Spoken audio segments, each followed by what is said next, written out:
Thank you. Okay, so this is a very unconventional mentality towards the last year. Uh, a few people have talked about how challenging it is to be considerate of others, and everybody has their own methodology for how to persevere through all of this. So I have been shamed. I've been called selfish. I've been called inconsiderate. I've been called reckless for visiting people um, who, as I say, live on concrete islands. Essentially, they have a driveway, pavement. They could go wherever they want, but they're very isolated, and a lot of them were scared. So knowing that I was probably going to be the only face they saw in a year, I went and I've traveled to 6 different states to see people in their own home, just to remind them that I care. So this is my letter to COVID because I think one of the reasons why we're all at each other's throats on social media and everything else is because this isn't really tangible. It's not like it's a person that we can get mad at. I mean, there's several people we're getting mad at, but you know what I mean. It's air, it's liquid. It doesn't have any accountability. So this is me talking to COVID. Here we go. And root for me. If you agree, root for me. And if not, be polite. Here we go. Dear COVID, in case you're looking for me, I won't be home. I won't be stress eating. I won't be smoking one cigarette after another or drinking myself numb, barely allowing myself to sleep because that would make things way too easy for you. If and when we meet, I will not be staring at a screen, obsessing over every little detail about you because you're a virus, not an X. I'll admit, at first, I was spending a lot of time asking all sorts of questions about you. Where did you come from? Where are you going? Will you get stronger? How many lives will you impact before you're gone? But we fear what we don't understand. And I've had time to realize that it was never you I was afraid of. As it turns out, I didn't need to learn more about you. I needed to learn more about myself. And I've been so concerned with losing my life when, oddly enough, not too long ago, I wasn't even sure what I wanted to do with my life. So I started asking myself the same questions I was asking about you. Where did I come from? Where am I going? Will I get stronger? How many lives will I impact before I'm gone? See, I should be mad at you, but I'm not. I'm really upset and disappointed in myself. I was asleep when you woke me, and I almost stayed asleep even after the alarm went off.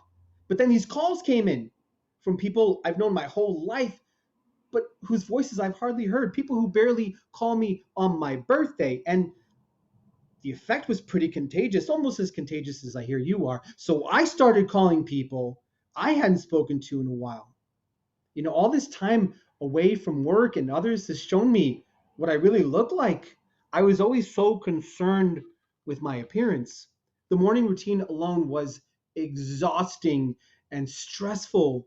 I would wear clothes that I hoped would make me look thinner and jewelry to try and make me look wealthier and shoes to try and make me look taller and then hop into a vehicle I could barely afford just to get to a job that barely provides the means to buy these costumes.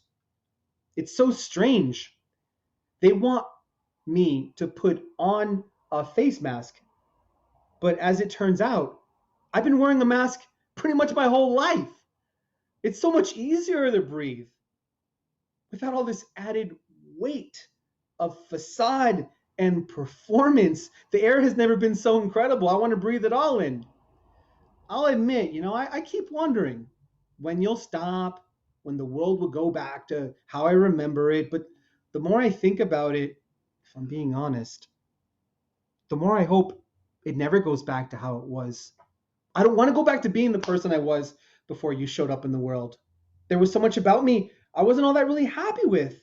I just kept distracting myself with any gadget, screen, drink, drug I could find. But you have forced me to spend some real quality time with the one person I've been avoiding as much as possible. You have forced me to spend time with the one person I have been neglecting, apparently, far too much: me. I have been forced to sit at my home and stare at how much I filled it with emptiness. Crap I didn't really need, that I bought with money I didn't really have, that I put on shelves that I never touched and apparently never bothered to clean. Countless times in my life, people have told me the cliche line, whatever doesn't kill you only makes you stronger.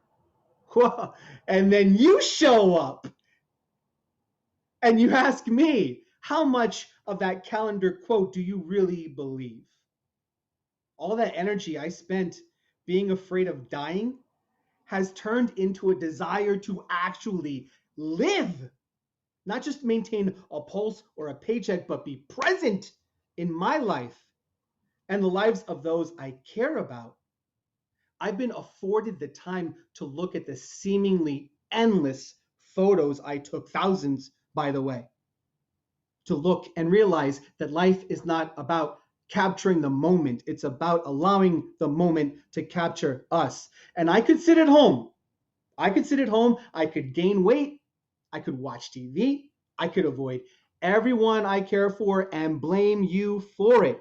Millions of people are. But I won't. I can't, because I am so sick of blaming other people. I've spent a good amount of my life blaming everyone and everything for what was missing, and I'm done with that. So, COVID, like I said, I most likely won't be home when you come by. I'll probably be on my bike, enjoying these empty roads, and most likely attempting to move faster than I think you can, and with every spare breath saying hello to the brave people willing to venture into this world and say hello right back. But if I am home when you come by, I won't be alone. The rebel you've inspired decided on a different strategy than isolation. Hear me out.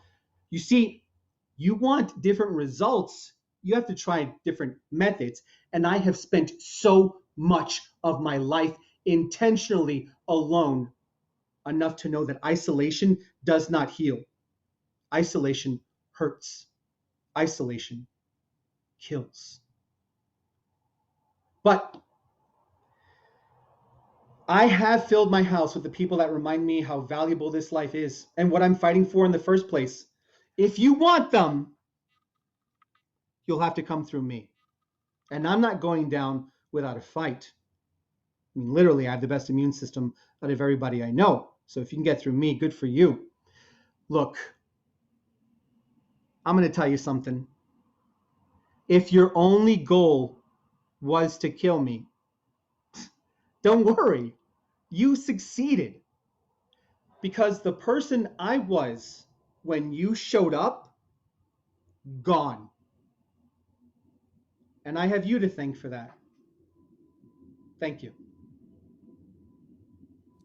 Unmute yourself. Let's give it up for